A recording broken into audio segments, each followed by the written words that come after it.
한 주간 또 여러분 새벽기도 하시느라고 수고하셨습니다. 서로 한번 서로 꼭 잡아주시면서 애쓰셨습니다. 감사했습니다. 고마웠습니다. 살면서 가장 절박하고 슬프고 고통스러운 것이 뭘까? 이 질문을 던지면 여러 가지 경우들이 있겠습니다만은 그 중에서 지울 수 없는 것이 바로 뭐냐면 죽음입니다. 목회자로 평생을 살면서 늘 부딪혀야 할 문제 중 하나가 이 죽음에 대한 문제입니다. 누구도 이제 부정할 수 없는 사실입니다만은 인정하고 싶지 않는 것 중 하나가 죽음이고, 또 다른 사람들에게 임했던 그 죽음에 대한 문제가 내 가정과 나에게는 없었으면 좋겠다, 피했으면 좋겠다, 이제 그 마음과 생각을 가지고 사는 것이 거의 대부분 사람들의 마음이고 생각입니다.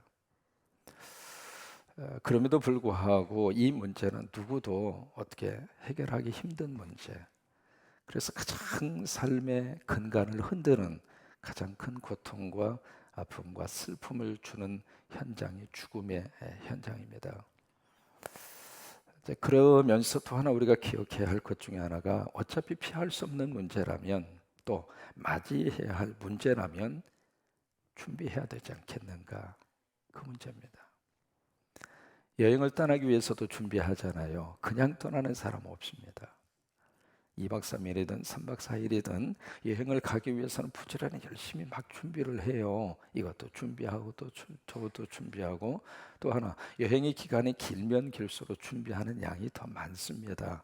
그런 것처럼 어떤 의미에서 죽음은 또 다른 인생을 향한, 우리 인생의 전혀 미지의 세계에 대한 그 세계를 향하여 떠나는 여행인데, 그 여행을 위해서 뭔가 준비해야 되지 않겠는가. 왜냐하면 준비 없이 떠나면 힘들잖아요. 준비 없이 떠나면 떠난 사람도 힘들 뿐만이 아니라 떠나보내는 사람도 힘들거든요. 그래서 뭔가 준비가 필요하다고 하는 거예요. 선진국일수록 죽음에 대한 준비할 수 있는 분위기가 정착되어져 있습니다. 어느 목사님이 마지막 떠나는 길을 위해서 동영상으로 유언장을 그렇게 준비를 했습니다. 거의 대부분 이제 적어도 인생 한 40줄 다 넘었잖아요. 넘었으면 그때부터는 유언장을 쓰셔야 돼요.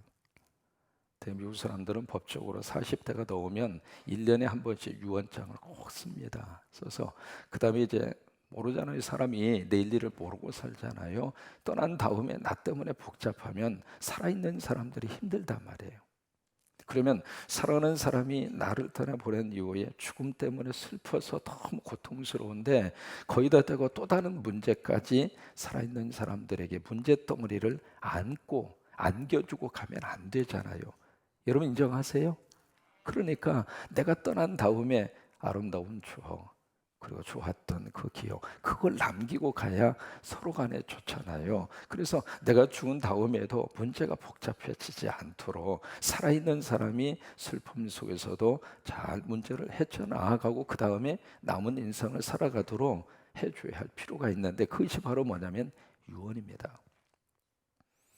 뭐 재산적인 문제도 유언을 해야 되겠고, 그리고 인생에 대한 큰 교훈에 대한 유언도 해야 되겠고, 그리고 뭔가 그들에게 내 삶의 흔적을 남길 만한 뭔가도 하나 주고 가야 되겠고, 이제 그런 면에 있어서 꼭 40대가 넘으면 유언장을 써요. 그걸 쓰면서 인생을 정리하고, 1년이 지나면 1년 동안 아무 일이 없어서 감사하잖아요. 그 유언장이 필요 없었으니까 얼마나 고마워요. 그러면 다시 12월 달에 유언장을 쓰고, 그리고 이제 그 법적인 효력은 변호사에게 가서 공정을 받아야 돼요. 이제 그런 식으로 해서 분위기가, 사회적인 분위기가 이제 그런 분위기거든요. 목사님이 이제 마지막 유언을 동영상으로 그렇게 남겼는데, 그 유언을 장례식 때 얼마나 분위기가 무거워요. 그때 이 동영상을 틀어달라고. 그래서 이제 장례식 진행되는 그 과정 가운데 목사님의 유언으로 남긴 동영상을 틀어줍니다. 틀어주는데 목사님이 이제 딱 나온 거 아니겠어요? 동영상에 딱 나와서 하는 말이, 아이고 우리 최 장로님 오셨는가요? 감사하네요. 나 장로님 만나서 내가 목회하면서 너무 행복하고 고마웠다고, 내 목회를 도와줘서 너무 감사하다고. 근데 장로님 설교할 때 하품 좀 그만하세요. 갑자기 그러니까 무거웠던 분위기가 와 하고 밝아진 거예요. 아이고 우리 김 권사님 오셨구만. 아이 권사님 그 부엌에서 얼마나 애썼어. 나 우리 권사님 기도해주고 권사님 함께해서 참 내가 주의 일을 열심히 할 수 있는 기폭제가 되었어. 나 우리 권사님 잊을 수가 없어. 권사님 우리 큰 복을 하나님이 주실 거야. 그런 식으로 그 장례식에 참석할 만한 교인들을 한 분 한 분 이야기하면서 유언을 하시는 거예요. 그리고 마지막 하시는 말씀이 우리 이 다음에 천국에서 만납시다. 그때까지 신앙생활 잘 하시다가 우리 예수님이 계시는 그곳에서 우리 행복하게 만납시다. 그러면서 손을 이렇게 흔들고 마지막 동영상이 끝난 거예요. 누구나 할 거 없이 마지막 가야 하는 그 길에 대한 준비는 누구나 다 필요합니다. 목사도 필요하고 여러분도 필요하고. 그래서 언젠가 이 길을 떠나야 되는데 떠나기 위해서 미리미리 기도로 잘 준비를 하시고, 또 하나 떠나보내기 위해서도 우리가 기도가 필요합니다. 안 보낼 수 없잖아요. 보내야 되기 때문에 보내는 자의 입장으로서도 기도가 필요하고 떠나는 입장에서도 꼭 기도가 필요하고. 오늘은 예수님의 마지막 장면을 성경이 기록을 하고 있습니다. 한번 보실까요? 45절입니다. 제 6시로부터 온 땅에 어둠이 임하여, 6시는 지금의 12시입니다. 12시부터 시작을 해서 온 땅에 어둠이 짙게 깔립니다. 이것이 무엇을 의미하고 있을까? 죽음은 어둠이에요. 죽음 자체가 결코 밝음으로 우리에게 다가오는 게 아니거든요. 어떤 사람의 죽음이라 할지라도 나이가 100수가 되거나 120수가 되거나, 우리가 보기에는 고종명이죠. 동양의 5대 복 가운데 마지막 복이 고종명이잖아요. 장수하시다가 말 그대로 수를 누리고 가시는 것이 고종명인데, 그래서 이제 그런 죽음이라 할지라도, 모든 어떤 이 세상의 어떤 죽음이라 할지라도 죽음은 어둠이에요. 그래서 여기에 육시로부터 온 땅에 어둠이 가득한 그런 상태. 그래서 죽음이 어둠이기 때문에 장례식에 가면은 어떻게 처신해야 될지 참 미안할 때가 많잖아요. 되게 이제 가서 장례식에 가셔서는 되게 말을 아끼는 게 좋습니다. 왜냐하면 나는 위로하기 위해서 하는 말이 상대에게 있어서는 더 큰 아픔과 슬픔을 줄 수 있는 말이 너무 많습니다. 위로하기 위해서 딱 가지고 손을 딱 잡고, 아이고 시간 가면 다 잊어버려. 잊어버리긴 뭘 잊어버립니까? 그러니까 장례식에 가서는 말을 아끼는 게 좋아요. 왜? 상대 입장을 우리는 모르니까. 손을 딱 잡고 하는 말이, 인생은 다 그런 거예요. 누가 몰라서 그래요? 그것을 뻔히 아는데도 불구하고 그 슬픔을 지금 이기지를 못하고 있는데, 그 슬픔이 나에게 있어서는 그냥 가슴을 애리는 뜨거운 고통의 그 순간인데, 인생은 다 그런 거예요. 그게 위로가 됩니까?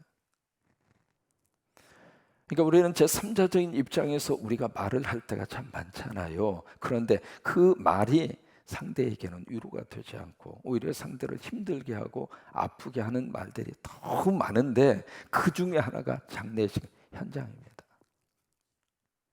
거기 가서는 말을 막 하는 게 아니에요. LA 지역에 이제 저하고 함께 목회를 하시던 전도사님이 계셨어요. 전도사님이 이제 그 장례식장에 가서, 특별히 연세가 좀 드신 분이었는데, 성도들이 이제 그 장례식을 당하면 가가지고, 아이고 하나님께서 위로해 주실 거야. 다 하나님의 뜻이 있어. 이제 그런 식으로 해서, 울지 말라고, 우는 게 아니라고. 하나님께서 이제 이렇게 영혼을 불러갔는데 이게 울면 되느냐고. 유독 이제 그 전도사님은 그런 식으로 장례식에 가서 성도들을 위로하기 위해서 그렇게 하셨는데, 남편이 이제 한국에서 미국에 오셨어요. 오셔가지고 거기서 저녁에 뭘 사기 위해서, 거기 이제 이쪽이 5차선, 저쪽이 5차선, 그러니까 10차선이죠. 10차선 길을 무단으로 횡단해서 가다가 차에 치여서 죽었어요. 거기서는 신호등이 없는 곳에 무단으로 횡단하다 죽으면 보상이 한 푼도 없습니다. 본인의 잘못이니까 아주 철저합니다. 그러다 보니까 갑자기 미국에 온 지 얼마 안 됐어 남편이 돌아가셨어요. 돌아가셨는데 그 장례식을 치르면서 이 전도사님이 얼마나 슬피 우는지 몰라요. 이제 아들 하나 딸 하나 있었거든요.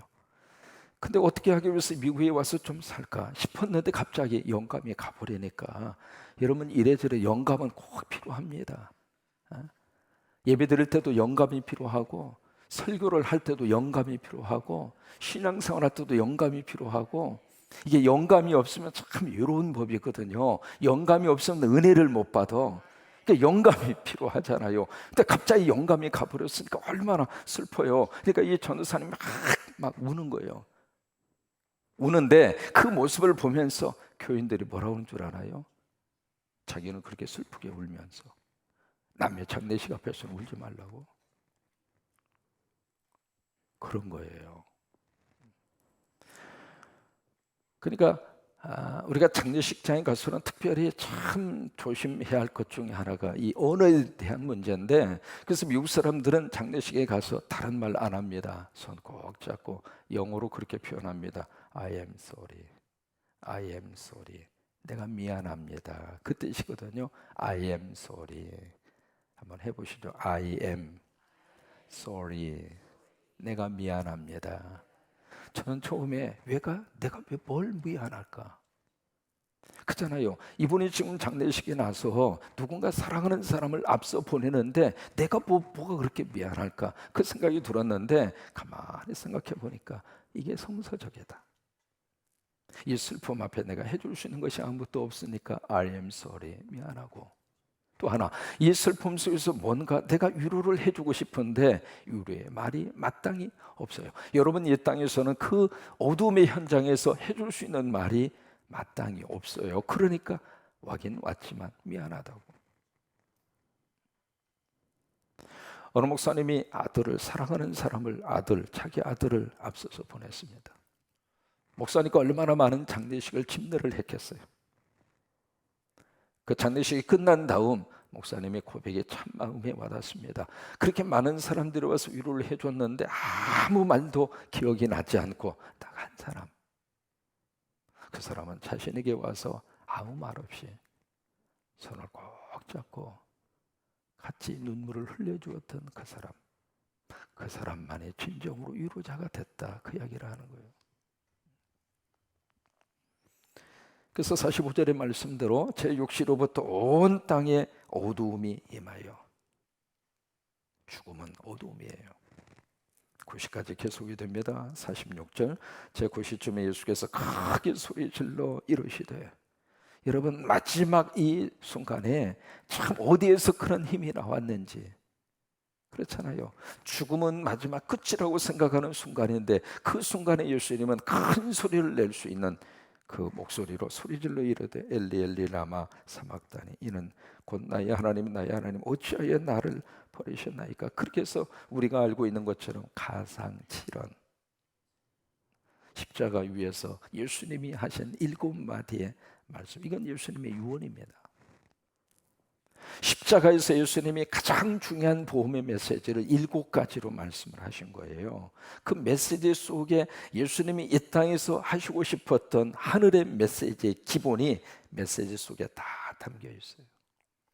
엘리 엘리 라마 사막다니, 하나님 어찌하여 나를 버리십니까? 여러분, 어느 부모가 자식을 버리고 싶은 부모가 이 세상에 어디가 있어요? 그런데 버릴 수밖에 없는 일들이 있더라, 이 말이에요. 그래서 예수님도 하나님의 아들로서 어떻게 아버지가 나를 이 순간 버리셔야 했는가, 원망 섞인 이 고백이 아니라 그럴 수밖에 없는 하나님 아버지의 심정을 여기서 토한 거예요. 여러분, 내가 짓는 죄는 하나님으로부터 나를 버리는 거예요. 하나님이 나를 버리고 싶어서 버리는 것이 아니라 내가 죄를 범하면 범할수록 하나님이 나와 멀어질 수밖에 없는 거예요.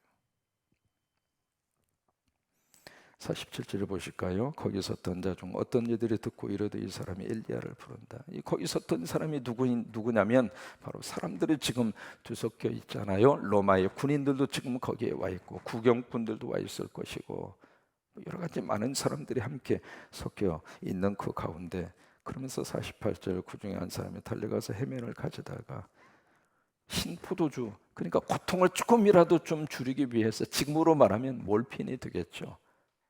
진통제로 쓰는 그런 마약 성분의 몰핀, 그런 성분이 이 신포도주, 이것을 먹으면 너무 고통 속에서 그 고통을 조금이라도 줄여주기 위해서. 이제 한국도 이제 많이 호스피스라고 하는 것이 많이 이제 이곳저곳에 지금 생겨나고 있고, 법적으로도 정부에서도 어떻게 하면 마지막 죽음을 잘 준비하고 이 세상 정리하고 갈 수 있을까라고 하는 이 호스피스 정책이 앞으로 많이 활성화가 되리라고 생각을 해요. 하는데 마지막 사람이 암이라든지 기타에 보든 이렇게 사람이 편하게 가면 얼마나 좋아요. 그래서 태어날 때도 고통 속에서 태어나는 것처럼 갈 때도 쉽지가 않아요. 여러분 태어날 때 편하게 태어나면 얼마나 좋아요.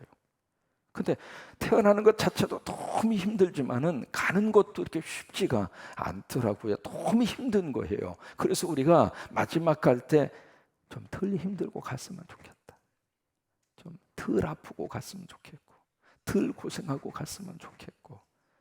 그래서 우리가, 저도 그러고 여러분도 그러고 꼭 기도해야 할 제목 가운데 하나가 그거예요.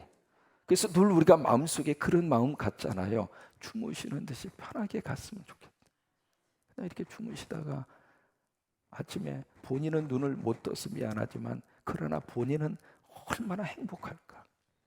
그러니까 고통이 없이 이 세상을 떠날 수 있는 것은 저와 여러분 모든 사람들의 숙제 중에 하나입니다.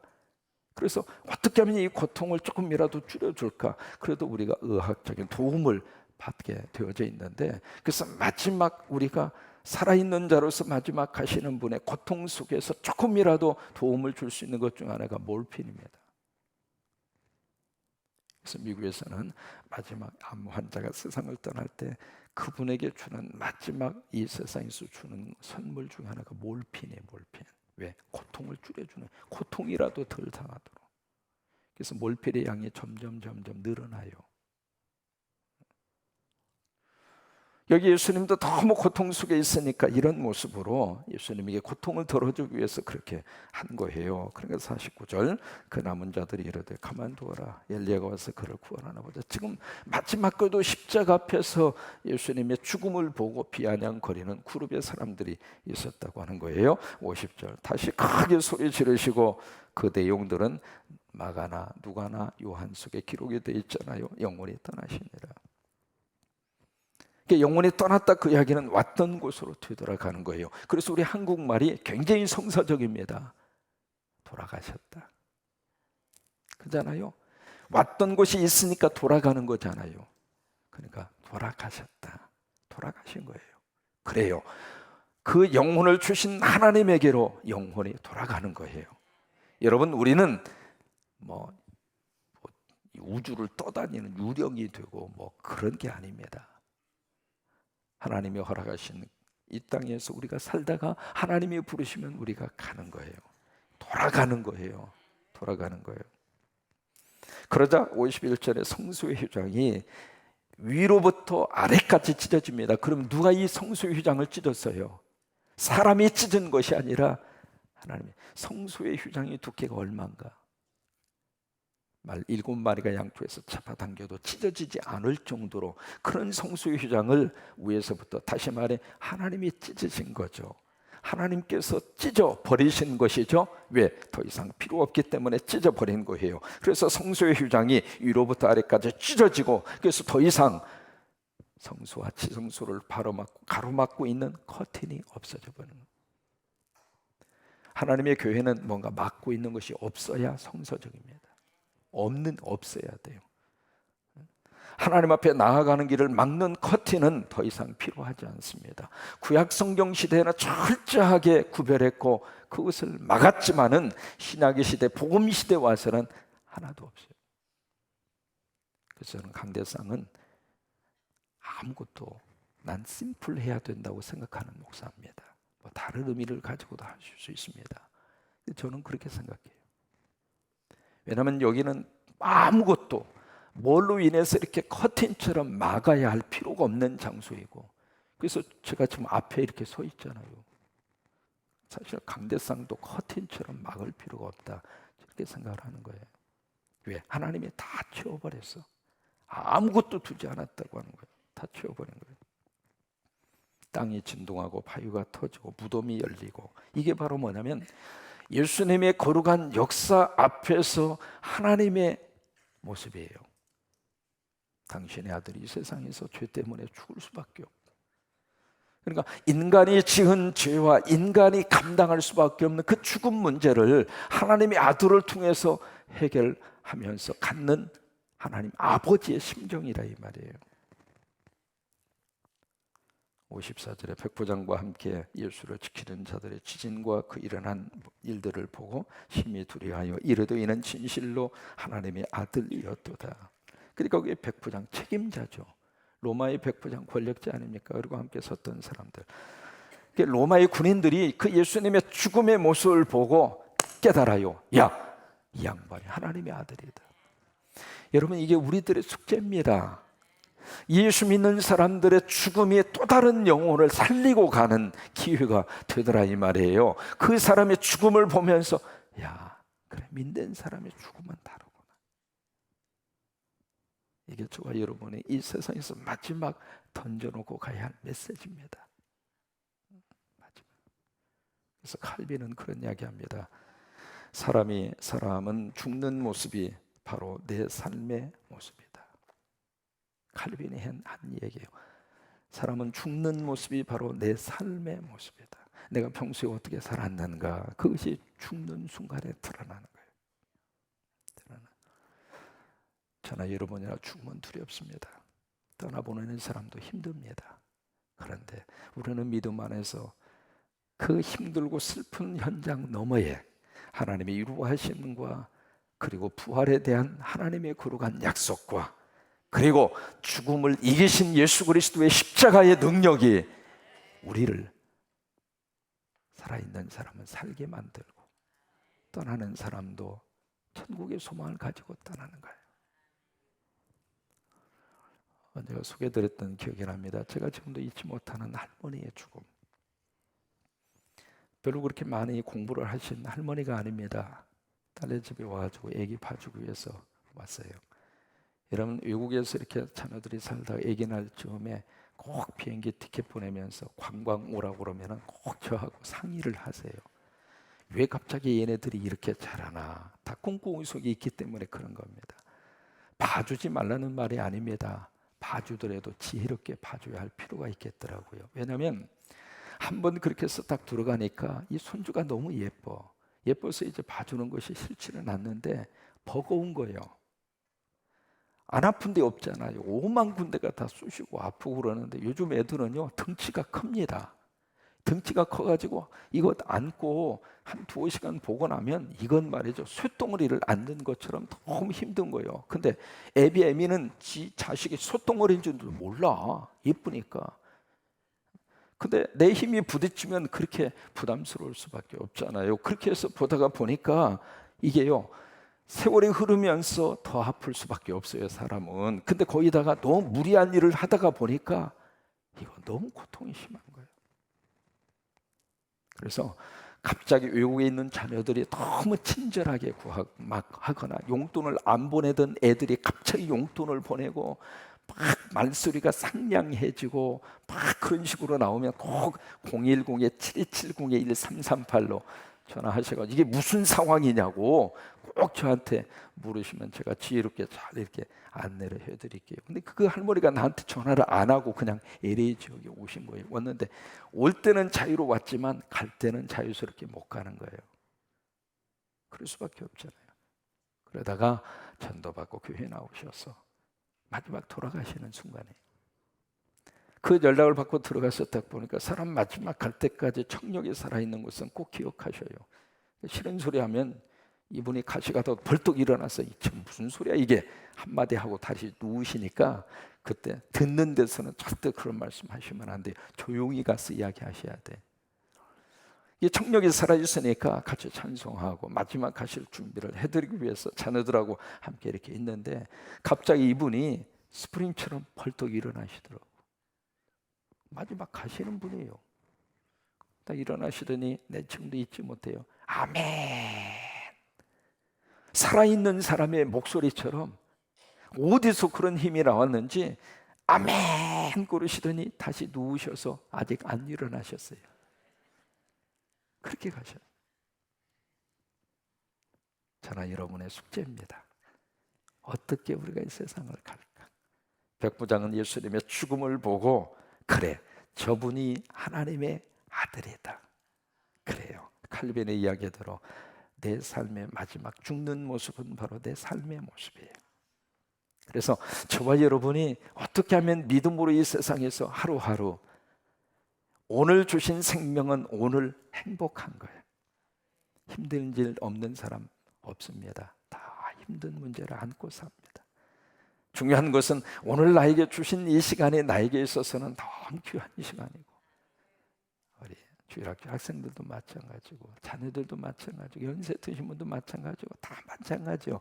오늘 하루는 내 인생에 너무 하나님이 주신 선물이고 축복이다. 그렇게 믿고 사는 것이 행복이고, 또 하나 내 인생의 마지막 그날이 다가왔을 때 다가오기 전에 미리 준비하고 지금부터라도 유언을 쓰는 연습을 하세요. 조용히 혼자서. 아니 목사님 기분 나쁜 말 하지 마세요. 그래요, 기분은 나빠요. 그러나 현실은 현실이에요. 그렇기 때문에 내가 떠난 자리에 남아있는 사람이 복잡하지 않도록, 참고적으로 저나 집사람은 먼 길을 떠날 때 반드시 하나 정리해놓고 가는 게 있습니다.